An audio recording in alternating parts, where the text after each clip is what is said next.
tubang ka digdi. Nag-ano ka? Eyeliner, ganyan lang naman mag-eyeliner. Eyeliner mo siya, ang bisyo eyeliner, yung tipong eyeliner lang. Ganyan lang gagawin mo. Kasi simple lang. Ganyan lang. Ganti-ganti lang yung ano mo pa. Yan ang lalabas na. Oh, ang ganda naman. Ganyan Kung lang. pagkagayon mo na eh. Kung pagkagayon kasi Ganyan mo lang. Hawi-hawi mo lang, ganyan.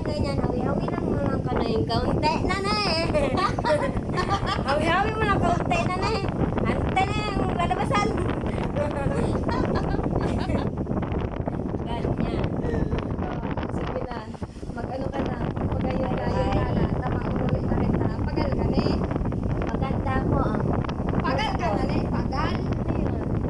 Pagal ka. Kapoy ka. Kapoy. Kapoy ka. Buhay. Lipstick dahil wala nang laman. Isundot. Para ka nang mulangot. Oh, ganun. Wala ka nang pambili.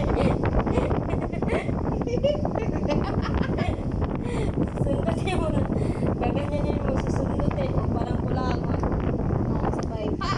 Natapos na mula mo. Lalagay mo sa labi mo. Yan. Natapos maghilo na. Ihilag sa nguso. Ang sila. Ang gayon. Yan. Ay. Para makatipid ka sa edin mo. Kasi walang pambili. Oh. Alam nyo na. Alam mo na. Paano magtitipid ha?